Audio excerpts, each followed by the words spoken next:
Hey, welcome back, everybody. It's about 6 o'clock. We're gonna get started here pretty soon. I have some new topics this evening. I know if you have been around for the last few weeks, that's I've kind of stayed with kind of getting my point across, like what we're doing. And I'm gonna start off again a little bit about like what it's all about and why I do it. And then we'll kind of go into some of the movement, and then in the intermittent breaks, then I'll have a discussion with you, or I'll bring up a topic. If you saw my post tonight, we're going to talk about a little bit what I differentiate between a toxic relationship and what I call a reciprocal relationship, and what that difference is. So those are important. Being our present awareness is which is something we're all experiencing right now. So if you're not really familiar with what it feels like to be in the moment, where a lot of us right now are very in the moment because we don't have something from before going, last time I went through this is how I handled it, and it worked out.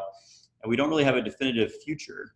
We know the future is going to happen for most people, but we don't know past a couple weeks or maybe a month or a few months, like what's out there. So everything's very brand new. Discipline, one of my favorite sayings is discipline equals freedom. So if you ever listen to Jocko Willink, he'll bring this up a lot.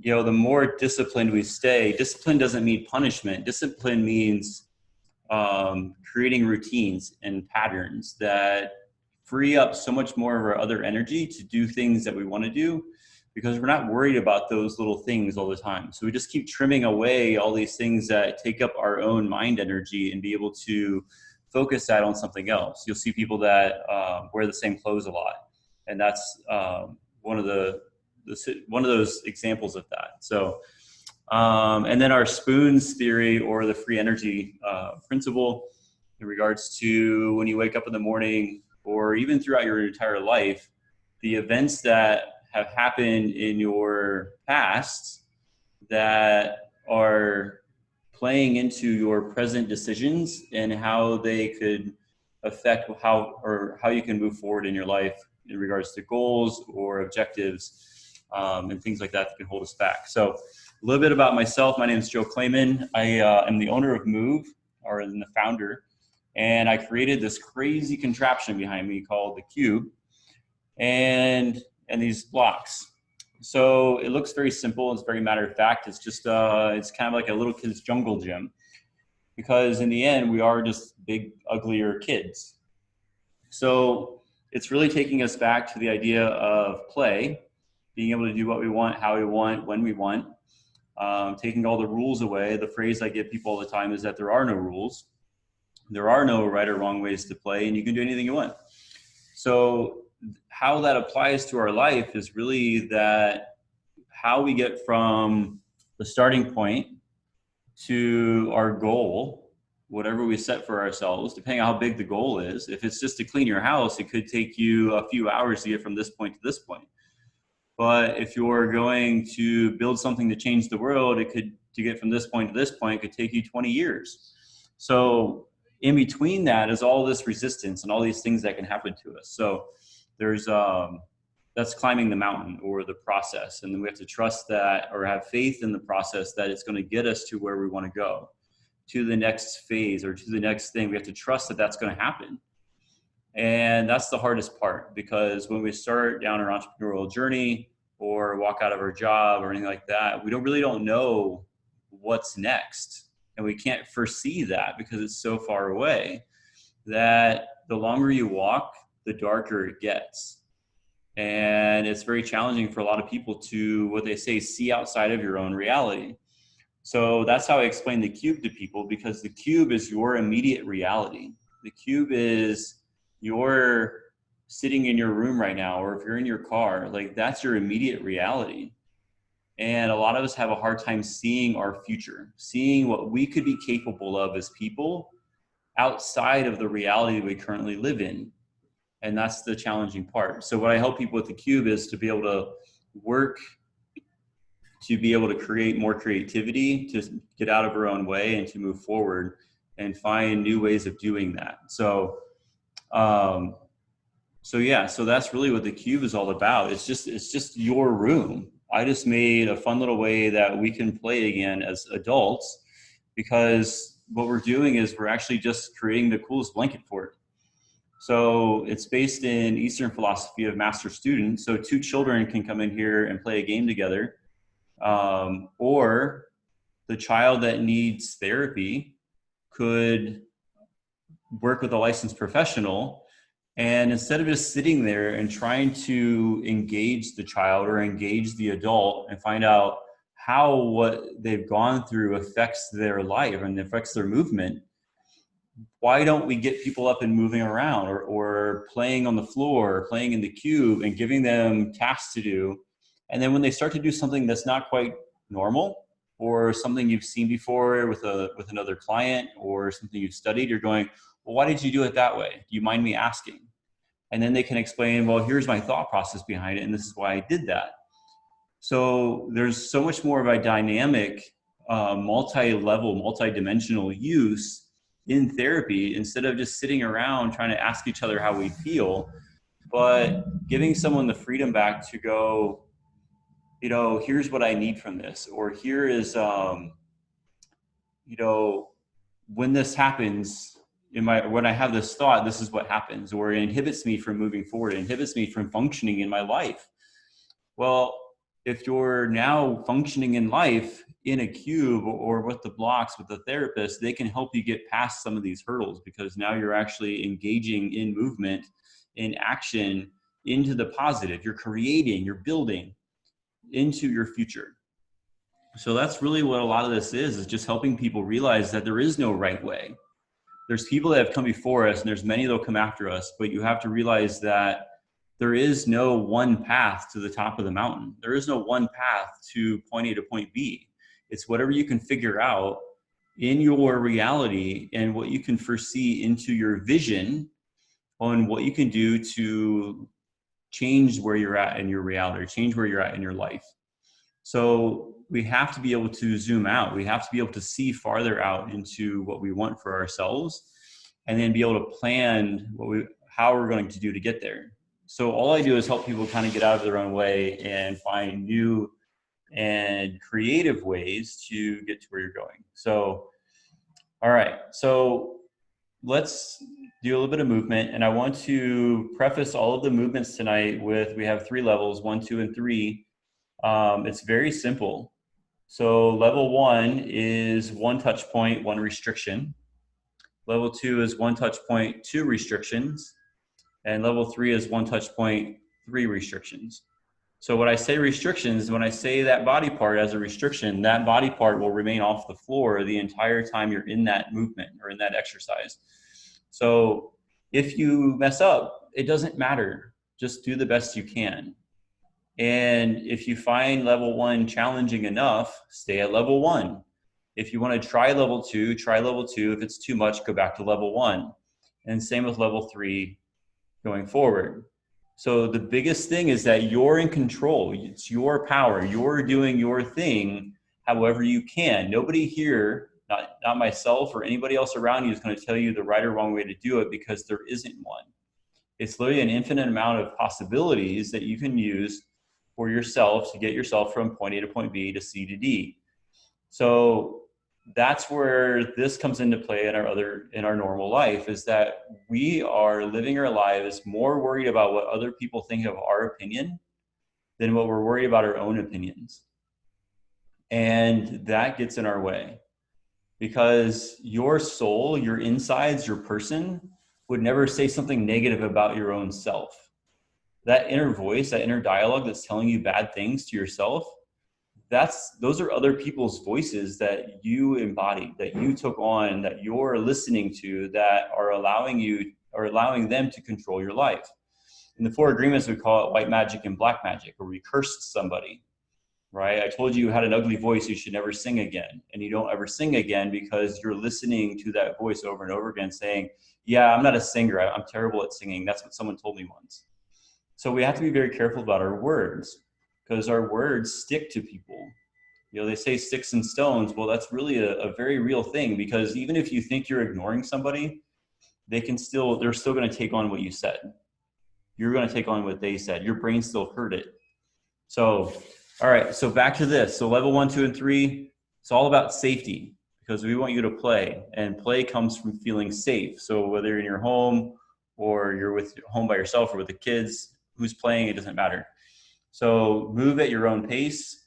If you see something I'm doing, you can try it, because I'll tell you this right now. Everything I'm going to give you tonight as a movement is strictly out of my head in the moment. There is no pre-planned movements that I have been training for or practicing on or anything like that. So as I give them to you, I'm going to be figuring out them myself at the same time you're figuring yours out. So if you see something I'm doing and go, wow, I never thought about doing that, then by all means use it, because that's how we learn from each other, is going, well, that guy already did it.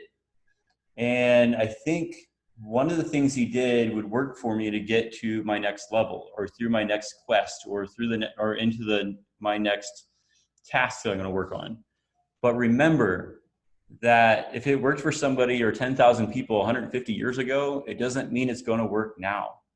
So you have to be able to let go of beliefs, let go of false things that you think are going to work, or things that you read from a long time ago. They might not apply right now, but some of it might. And that's what you're taking from this. You're going to take away some of the things maybe I'm using that you never thought about, and let that mold your life. Think of that. Get out of your own way, because there is no way. There is no set, determined, like, matter of fact, you have to do it this way or you'll never get there. It's your way. So just remember that. Like, that's your biggest takeaway, is just, here's this big space to play in, right? Nikola Tesla said most people are sick because they forgot how to play. So keep your childlike manners and excitement and creativity and imagination, and save it for when you're older. Save it for when you're 30 and 40 years old and going, holy cow, look at all these cool things I can build now.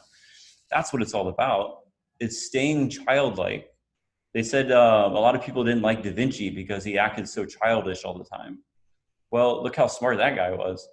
So you're seeing the world in a playful way. You're seeing ways you can to engage with the world differently. And don't be so fuddy-duddy and boring and lame as, like, oh, you're 30, you should be walking this way now, or you shouldn't be playing in the creek, or you shouldn't be doing that. Like, that's all bullshit, right? Like, it's your life. You can live it however the hell you want. So, all right. On that note, let's try just a simple one to start with. This is going to have any restrictions. I just want you to feel what the movement's going to be like. So if you have your objects, you can have them whatever you want. It could be 1, 2, 5, 6, 10, whatever, however many objects you want. I have 44 around me right now, not counting the strings. So I'm going to move to the blocks, but I'm also going to move up and down in the space above me into the cube. So it kind of opens me up for a little bit more options. But you can also take your targets and set them up onto an end table or a nightstand or whatever, or on the couch, and change the levels. You can change the distances, because all we're doing is logistics. You're just trying to get yourself, your variable, your body to the other locations any way you can. So that's all you have to think about with this. It's like, I'm going to give you something to use and something to touch. And other than that, there's no rules or rights or wrongs. You can do anything you want to get there. So it's your game. Play it however the hell you want. That's all I'm going to say. All right, so let's use our right knee to go to all 4 targets. I'm going to use my right knee to go to a few other ones. So if you have different levels, or you have different touch points, because it could be the end of the couch or the corner of the end table or all 4 corners of the coffee table, and you're going to go around the outside of it to get to all 4 of them. It doesn't matter. Create whatever space you want to play in, and that's your space. Have fun. Do whatever you want. All right, so right knee, we're going to go to all 4 blocks. All right, so here we go.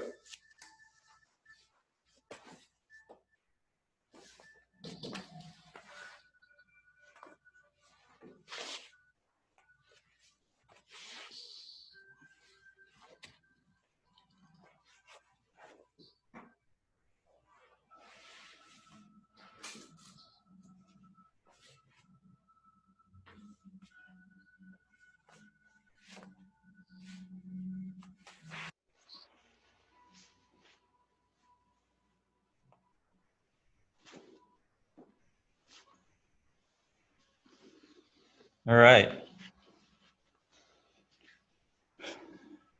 So if you kind of saw what I was talking about with that, because you can, or see what I was talking about with that, because as you can see, I'm rolling around a little bit more like a ball, like a little kid. Um, what I've always nicknamed it as I watched people over the last 5 or 6 years working with this is that you can see the child brain, you can see the adult brain, where in regards to our movement and our how like bendy and flowy we are with our movements, because babies bounce, babies bumble and roll and twist and turn and scooch and wobble and whatever. And then we start to listen to all of the other people that say, by this age, you should be doing this. And by this age, you shouldn't do this anymore. And by this age, you shouldn't do that anymore. Well, who cares? Right? I'm doing it. Right? I seem to be doing just fine. So balls move easier than boards do. So get out of your own way, move the best you can. As the more you move, you'll realize your body just starts to let go because you're just playing, and your body, yourself feels safe enough to play in the environment that you're in. So, all right, so let's do one of the level ones. So it's going to be kind of what I was just saying. So our right knee was touching. So let's use our left knee this time as our touch point. And that's what we're going to use for all your objects. And then you're going to keep your right hand off the floor the entire time. So your left knee is going to touch all of your objects, and your right hand is going to refrain from touching the floor or making contact with the floor. Okay? So do the best you can. If your hand touches the floor by accident, nobody loses. I already told you there's no rules. So if it accidentally touches the floor, it just touches the floor. It's not that big a deal. So, all right, so our left knee is going to touch the targets, and our right hand is going to stay off the floor. All right, so here we go.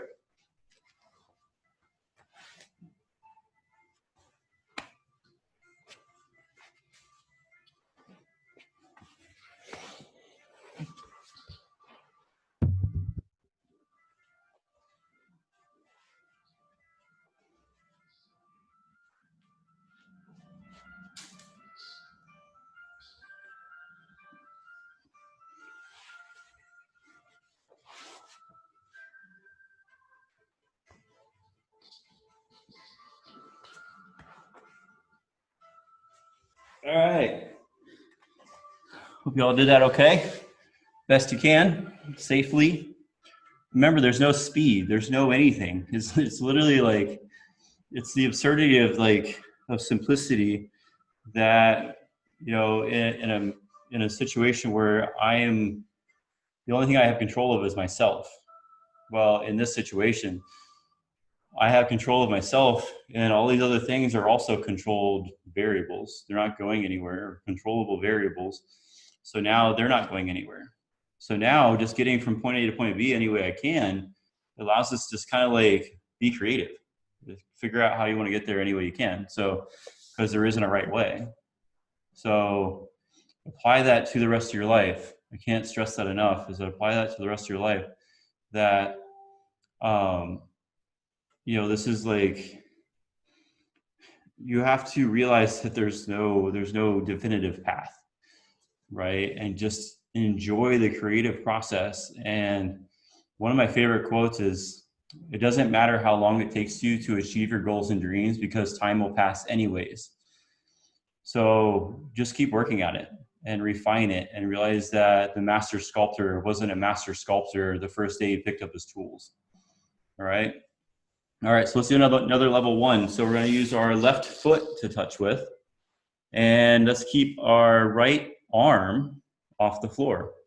So I know I normally separate it out for hand and elbow, but who really cares? There's no rules, right? So our left foot's going to touch, and our whole right arm from the shoulder up is going to remain off the floor.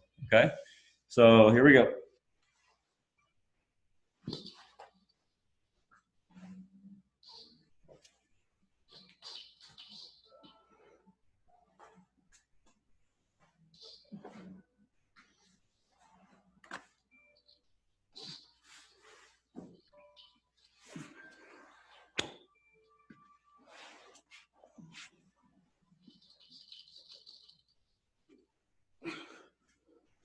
So you realize like the more you move around, you notice I touched my arm right there.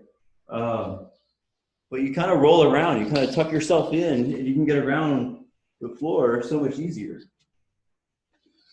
So the other reason being on the floor is important is, this goes into the rest of it too, is remember that, always remember this, that we're only born with two fears: the fear of falling and the fear of loud noises. So our startle reflex of bang, something really loud happened right behind me and I startled. And I always kind of say it this way, is that we shouldn't have to lose 10 million people a year falling off buildings or walking off mountains to realize that we shouldn't walk off tall things. So we're innately born with those two things, like bang, that's really loud, what was that? And don't walk off a mountain.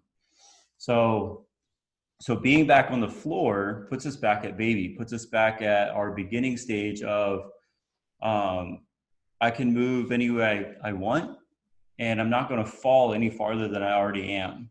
So our brain, our limbic system, our safety system is going, oh, I'm already on the earth. I'm already all the way down here, what we call unloaded. So that way your body can move more freely because it's not worried about balancing. You realize all these joints that we have, all these hinges that we have, your brain is doing some super complex things to keep ourself upright as a biped animal. So being back down here, we can't fall, okay? So present awareness is something I want to talk about real quick, and we'll do another level 1.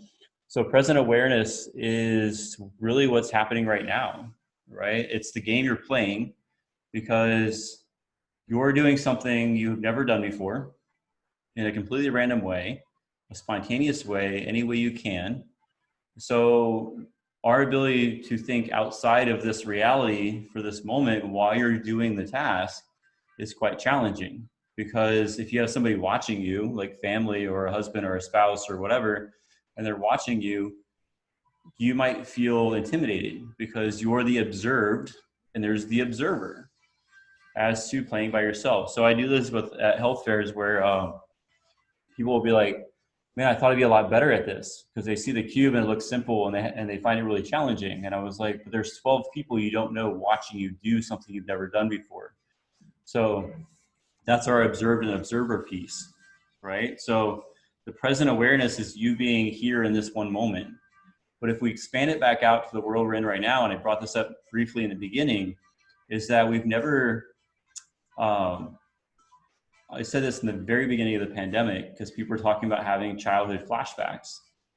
And if you think about it, when was the last time in your human existence, since you've been born on this earth, could you say, last time the whole planet shut down and we had this happen, I did this and I turned out fine? Because you don't have that. So you don't have anything to map your next decision back to, because that's not there. There's nothing back there that mimics what's happening right now. So on top of that, because we don't know how long this will last before things go back to somewhat normal, we have no definitive length of time into our future that we can definitely plan. You can't plan, you can buy tickets to a show next September and still hope the show will happen, because you don't know what next September is going to be like, because we can't see out that far.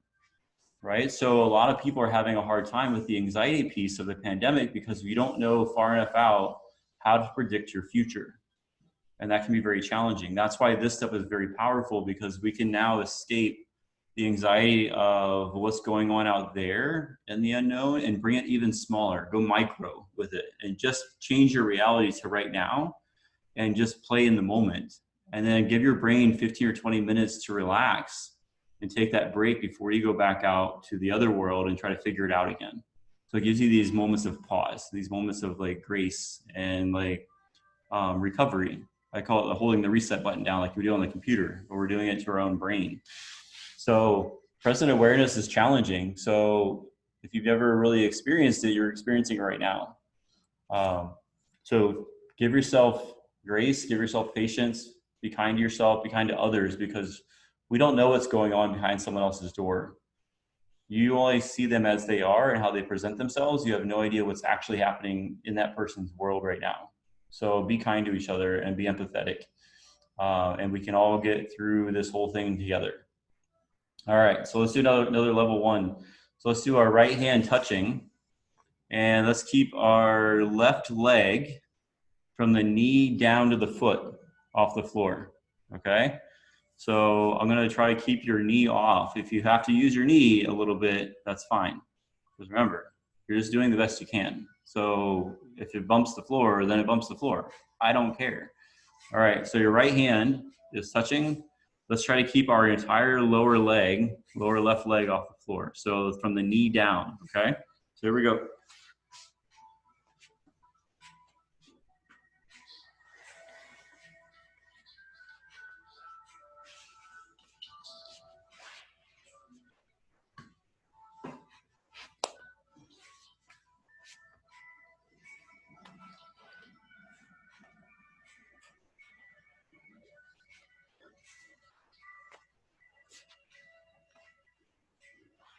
So if you feel right now that I'm with you guys a little bit because I'm demonstrating and I'm talking.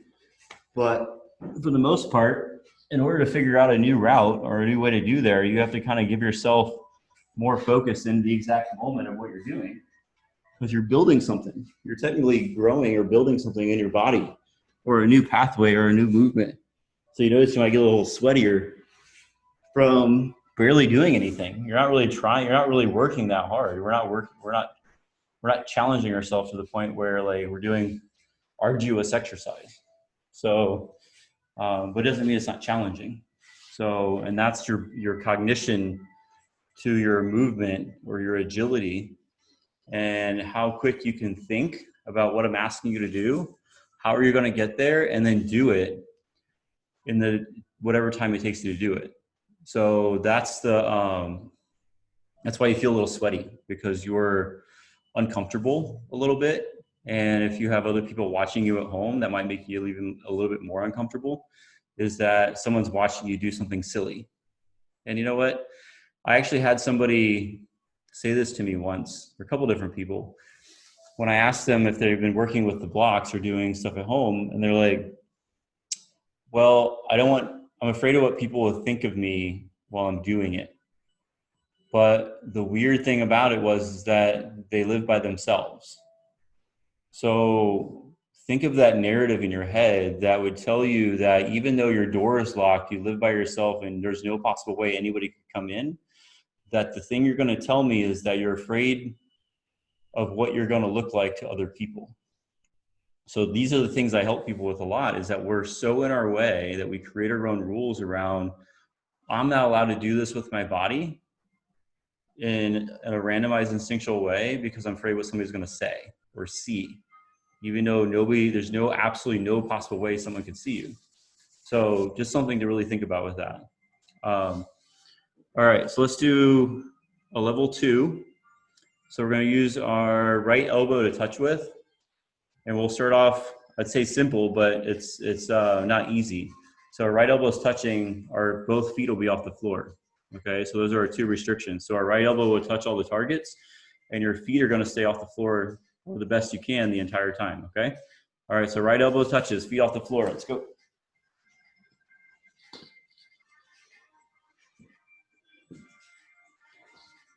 There's one thing I see a lot, actually, is when I take someone's feet or hands away, that a lot of times they'll hold their entire arm up in the air or their entire leg up in the air because I said you couldn't use your feet.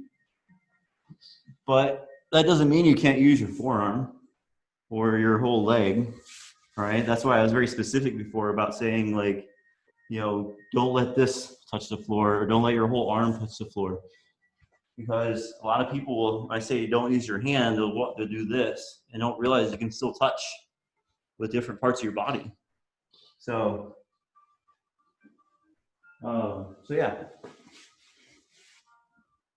there's that present thing, because I actually forgot what I was doing for a second. So I think we're right elbows touching and both feet off the floor. So I'm gonna go back and do a few more of these. I guess I can't talk and move at the same time, which would make sense because we're present, right?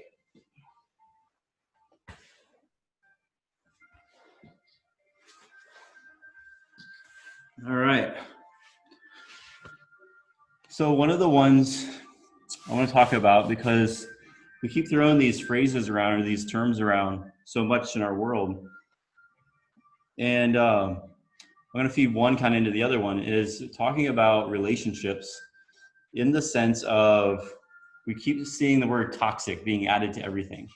Everything's toxic. Well, I want to switch the narrative a little bit, switch the verbiage a little bit, because there is truly toxic relationships. I've been in many situations of my own where mental health is involved, or trauma, or it could be verbal, emotional abuse. It could be physical abuse. Those are toxic relationships. It could be a family, like a family situation. Those are real. So I'm not by any means discrediting anything like that. What I want to talk about is reciprocal relationships. And all I'm changing is a different way of looking at it. Because most of our world, most of our own personal reality is controlled by frequency. And I'm not talking about the frequency you can't see. I'm talking about how frequent you do certain things. Okay. And then I'm also talking about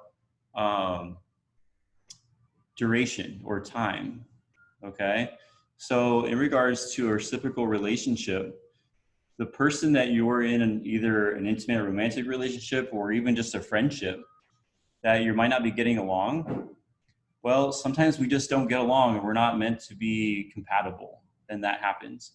But sometimes our friends that we want to see all of the time, but then we get annoyed because they're a certain way, and we can't change the people around us, but we can change the people around us. So to elaborate on that phrase a little bit, because you can also just change without changing the people around you. You could change the frequency of how often you see that person and how long you spend with that person. So you can have your immediate people that are your top 2 people, or top 3 or top 5, however. I'll explain that real shortly. Is that if you have a really big event, say you're getting a divorce and you don't want to talk to anybody about it, or you're selling your company, or some major event is happening in your life right now. Well, would you go and tell number 9 of your friend that, hey, I'm going through this, and they go and tell everybody else what's going on? Because the whole point was you to confide in somebody about what's going on without everybody knowing. Okay, that's why we have to have our top 2s or top 3 people that you confide in on serious things. And those are the people that more than likely you could spend an hour a week with them, or maybe 2 hours a week with them, and not be overwhelmed by their presence or their energy. Okay. But there could be other people that you love and appreciate, that are really good friends you've known for 20 years. But both of you have changed a little bit and things are just different.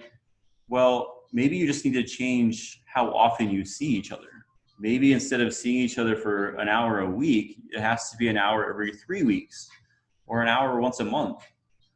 Or you could go 2 hours once a month. So all you're doing is changing the math of how long you're spending with somebody, or how frequently you're seeing that person. So at no point does it make them a bad person, or someone you don't get along with, or someone you don't respect as a friend. It just means that your lives are changing. You're continuing to grow, and maybe they're happy where they're at, and that's fine. But you don't have to give up that person. All you have to do is change a little bit of like how often you see them, when you see them, where you see them at. Do you want to avoid getting a situation where this person gets drunk and you can't stand being around them after they've been drinking? Well, you can take a walk in a park and they're just an amazing person. So our environment plays a huge role in that. How long we can spend with somebody, how frequently we see them, what environment we see them in. You're in control of that. You set your own boundaries. You set your boundaries for your romantic relationships and your friendships and your partnerships. So that's the control that you have. So don't give up on people. Don't throw the word around that everything is toxic, because they might not be a toxic relationship. They might just take away from you and not give back. It's the tit for tat, right? I'm here to support you. You're here to support me. They say the best way to know if you have a really good friend is to go and tell them something really exciting that's happening for you right now, and see if they congratulate you or not. because a lot of times people are like, they're saddened by your success, and that's not what you want around you. So that's the crabs in the bucket. If you haven't heard that, one crab can get out of a bucket and climbs up, out it goes. But you put more than 2 or 3 crabs in a bucket and they pull each other back down in and nobody gets out. So I finished that thought where if you realize that one crab can get out of the bucket and we all work together as a community and everybody gets out of the bucket together, even the crab that's left behind as the lonely crab in the bucket can just reach out and pull himself out of the bucket. So we need to work together as a community again. And we can do that by building quality, loyal friendships, relationships through our companies and through our family life and through our immediate relationships with people. We have to bring the people togetherness back. And that's how we'll bring the world back, is by bringing everybody back together and getting rid of the individualization. All right. All right, so let's do another level 2. I'm going to keep your hands off the floor this time. So both hands off the floor, your left foot will be touching. So your left foot will touch all the objects and your hands will stay off the floor the entire time, okay?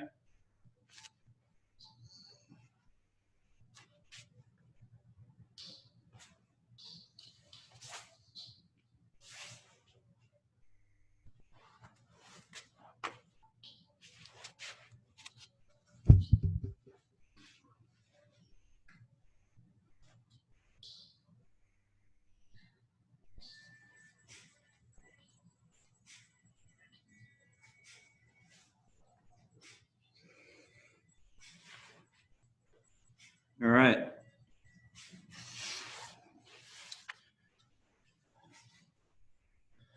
So you can see as you get more restrictions, because what you're doing is you're having to remember the things you can't use and remembering what you're supposed to be using, and then still trying to figure out how to get yourself somewhere that in a way you've never done before. So there's a lot of pieces that you're processing in your own mind right now to get yourself around. So, and we'll keep going into like level 3, and then I'll throw a level 4 at you right at the end, something that I like to do with my clients here in the office, or even virtually. So I am doing online one-on-one virtual sessions. So if you have enjoyed, I hope you have, what I've been doing with this tonight, I can go more on a personal basis and help you one-on-one to help you through situations, maybe help you see the world a little bit differently, take some time to listen to you 15 or 20 minutes and understand your story better. And then customize the session, customize a way of therapy for you through coaching and through movement to help you get through a situation. So I work with a lot of chronic pain people because of what I'll talk about in a second, which is the spoons theory, or our free energy that we have available to us throughout our day to learn and grow. So let's do another level 2. I'm gonna keep both actually our left knee and right foot. So your left knee will be off the floor and your right foot will be off the floor, and your left elbow will touch. Okay, so left knee, right foot off the floor, and your left elbow touches. Okay, here we go.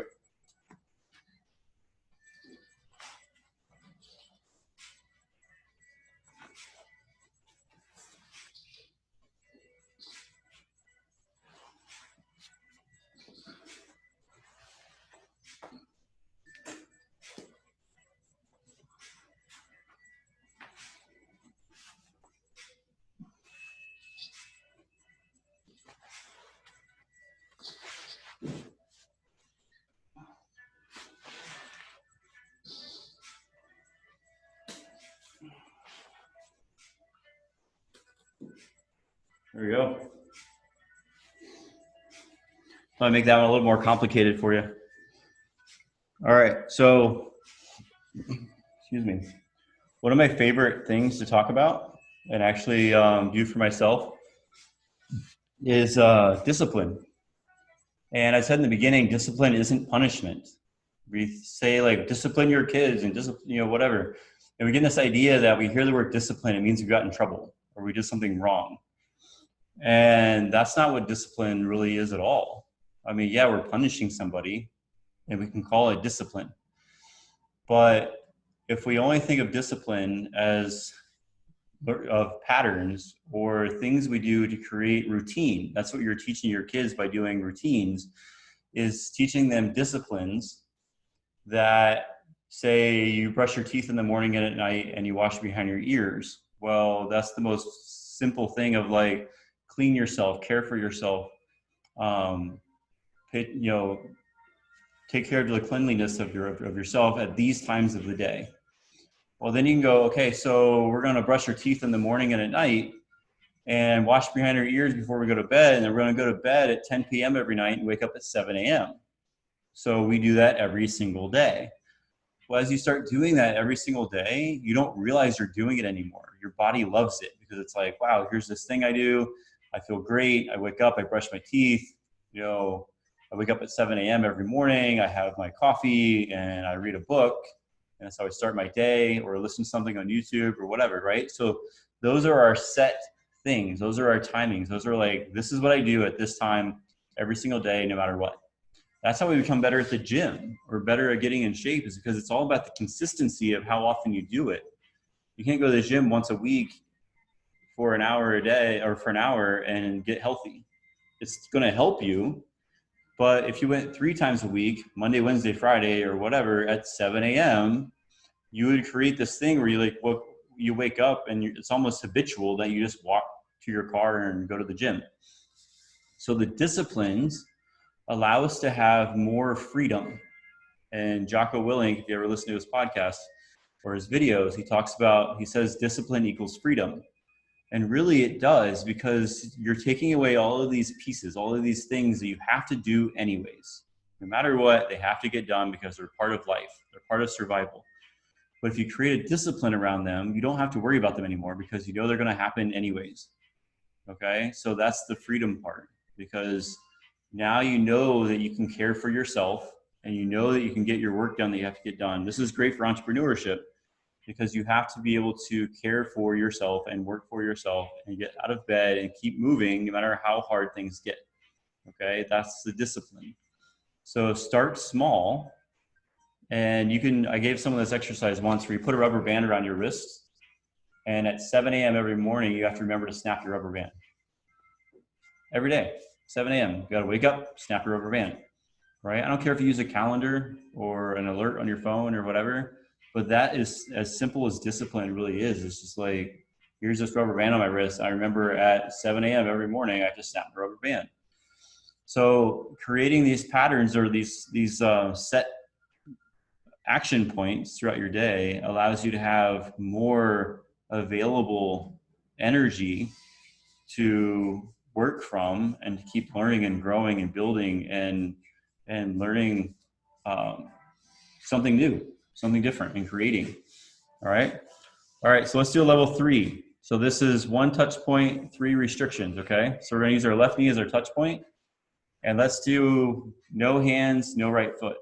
Okay. So left knee touches, no hands, no right foot. Okay.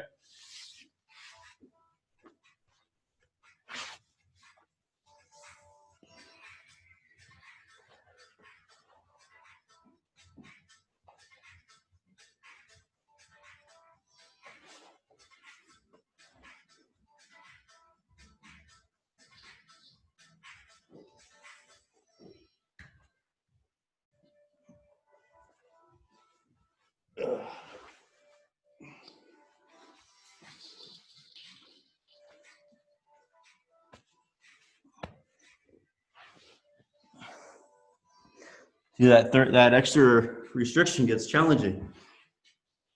You're trying to get your body around, and you can't use all the things. All right. Okay, so I'm going to go more into the spoons theory.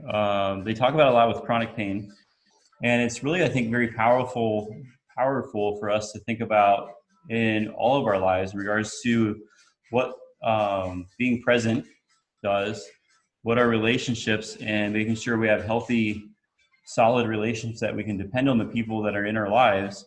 The disciplines we hold for ourselves give us the most impact towards how much energy we have to give out or give of ourselves to society or to other people. So I would say I kind of finish the thought a lot of times where they say you can't pour from an empty cup. Well, what I always say is make sure your cup stays completely full and give away what overflows from your cup. Give people the extra. Give people the what you don't need, because you're so in love with self. It's the self-reverence that no matter what happens, you love yourself and you care for yourself and you nurture yourself and make sure you're eating well and exercising, you have good mental health. And then all of the extra can just be given away to the people that might normally need more from you. And those are like normally the toxic relationships, but they're not. They just need, there's somebody that needs from you more than what they can give back to you. It doesn't make them bad people. But as long as you're always fulfilled, you always have energy to give towards the people. That's how volunteering and stuff can help, because we're fulfilled from doing the deed, but we keep the feeling that we got from doing it. We keep that. So we keep what we give. So the spoons is like, say you wake up in the morning and you have 10 spoons. We'll just call them spoons. You can call them 10, whatever you want to label them. Okay. So as you go throughout your day, you have a certain amount of energy you can attribute or give towards personal relationships, daily tasks, your kids, dealing with the public, before you want to be back home, relaxing, having a cup of tea, getting ready for bed, or making dinner, right? Because if you start out with 10 and you burn them all out, well, the next day you might have to take the day off because you used too much of your energy. And for chronic pain people, that's a very big thing. That's a very, very major thing that happens, because a lot of times we don't set that boundary of going, okay, I know through my own self-awareness that when I feel like this, I have about 3 spoons left and I need to be back home relaxing by myself by the time I hit 3 spoons. If not, the next day I'll be wiped out and I won't be able to do all the things I need to do. Okay. So being very self-aware of what you have to give people, what you have to keep for yourself to maintain each day getting better. So this can come from adding more disciplines, fixing the relationships of the people that are close to you. And then being present in the decisions of like, you don't have to move very fast. You can just be. You don't have to try. You can just be here and be present and go, what is my best decision going forward? There's no real rush. Some things have a rush, but not everything has a rush. So just be present, be here, and then make better decisions. So the free energy is kind of the same way. So we have either our free energy that we have available to learn and grow, but all of those things are affected by things that happened in our past events. The situations are happening in the present. Are you safe, right? Our limbic system, our self-preservation wants to know that we are safe in the environment that we are in. That's how we're allowed to play, because you're not on guard looking for something to happen. You can let go and be free. Okay, so the more energy that was not used up by past events, traumas, bad relationships, things you're holding on to from before, that way you're not focused on that, you're focused more in the present. And then you have an aim, you have a North Star, you have a place you're going and working towards. So now the present decisions can help you get to the place you're going next. And like I said in the beginning, the present awareness is we can only plan out a couple of weeks, maybe a month, maybe a few months out at a time right now. So that's kind of playing with our heads a little bit and our anxieties, because we don't know what next year will look like. We don't know when we'll get some of the rest of the world back again. All right. So be self-aware, notice how you feel in the morning and start to kind of journal a little bit. Like, wow, if I eat before 9 p.m. the night before and I go to bed at midnight and I wake up at 7 a.m. and I have a cup of coffee and a little bit of breakfast and I read a book, those are my disciplines. I do that every single day, no matter what, 24/7, 365 days a year. I eat at 9 p.m. I go to bed at midnight, I wake up at 7 a.m. I read a book, have some coffee, and I start my day. So your brain is used to that. That's your routine. That's your pattern. So then you keep doing that for yourself and giving yourself that grace to go, okay, so now I have that. Now what else can I put together? Okay, so the intermittent time, the interval of time between this discipline and this discipline is open for free range discovery. Go out and take a run or play in the park or play in the creek or whatever. It doesn't matter, because in this 2-hour block, you have freedom because you know the other things are already taken care of. So give yourself more freedom by creating more things. I'm going to try to remember this the right way. It's like bad habits are easy to create, but hard to live with. And good habits are hard to create, but easy to live with.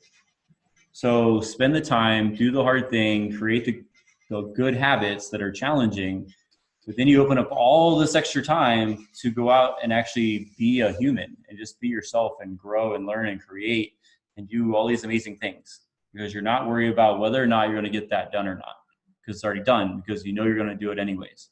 Okay. All right. So let's do one more level 3. Let's do no right foot, no left knee, no right hand. So no right foot, no left knee, no right hand. Okay. And our left hand will be our touching point. So no right foot, no left knee, no right hand. Okay.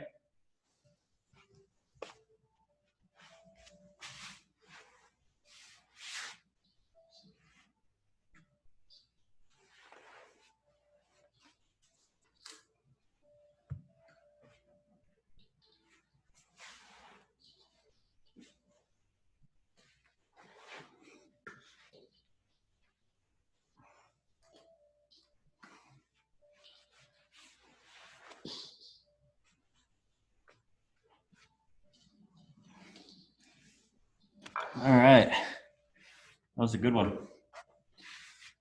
So use that crossbody stuff with that twisting in there, and it gets a little more challenging. So, so a little bit about what the program is. So I'm actually offering, like I said, virtual sessions, one-on-ones. So if you want some more personal time with myself and understand, or like help me coach you through some of the inhibitions you have towards movement, towards creating a more disciplined or creative life, definitely reach out to me. You can follow me on Instagram at infinite_movements. I'll be here every Wednesday night at 6 p.m. on Facebook Live. You can also register on Eventbrite for this event and actually interact on Zoom and be part of it, as long as you're okay with other people seeing you. So that's the other thing. So you can leave your camera on or turn it off, but I encourage you, if you're going to participate, to take the chance of seeing what it feels like knowing other people are watching you. So the immersion idea of this is that something I've learned actually recently, the last couple of weeks, about myself, is that I'm doing my own service on myself, because I know I'm doing randomized movements that I haven't planned out before, that I'm struggling with to accomplish, and everybody's watching me. So I'm getting the mirrored effect of my own system back at me. So it's been very fascinating. So the more you're comfortable with people watching you do silly things, and being comfortable being embarrassed, or being comfortable with not worrying about being embarrassed because you don't care, it's very liberating to be able to let go and just be a human being doing whatever you want, however you want to do it, whenever you want to do it. And knowing whether or not someone's watching you or not has no bearing on how you feel, because they're just other avatars. They're other people in your life that either play a part or don't play a part. It's nothing personal. Most people are too preoccupied, especially right now, with their own little reality, than they are paying attention to what you're doing. Okay, the world is way too weird right now to be focusing on all the weirdness on everybody at one time. So be weird and be yourself and play and let go and just enjoy life. All right. So Move Massage Raleigh on Facebook, infinite_movements on Instagram. Wednesday night, 6 p.m., the Creative Movement Workshop. If you have suggestions on topics you would like me to discuss or talk about, shoot me a DM, comment on the live feed. I'll go through and read them. I do suggest, because there's enough of the rest of it in our world right now that, not that I don't care about what's happening and it's not important, but let's leave this as a creative play space that we can let go of some of that and be present in our own reality, and take a break on our own brain and press the reset button, and then go back out into that in a different perspective or a different light. Okay, so think of topics you want me to talk about that are more micro, that have a direct effect of your immediate life that you can change in the moment, or in between one Wednesday and the next Wednesday. You can send me a message, let me know you made the change and here's how it affected you. And I would love to see some of those stories. So yeah, send me some topics. I'm more than happy to give you my point of view, my perspective, and we can kind of go from there. So I'm going to call it a night. I really appreciate all the support. I really enjoyed having different topics that kind of like got my mind going a little bit and able to talk a little bit more in depth of like some of the ways I live my life. So I look forward to seeing everybody next Wednesday night at 6 p.m. and shoot me some topics, and take care and stay amazing and get moving. Don't become Wall-E, because that movie is crazy and terrifying and unfortunately somewhat of our reality. So stay moving, stay active, randomized instinctual movement, play, have some fun, laugh. Right now it's very challenging. So the best we can do for ourselves is give ourselves some grace and some patience, have some fun, and find a reason to laugh at least once a day. All right. Have a great night, everybody. I'll see you next week.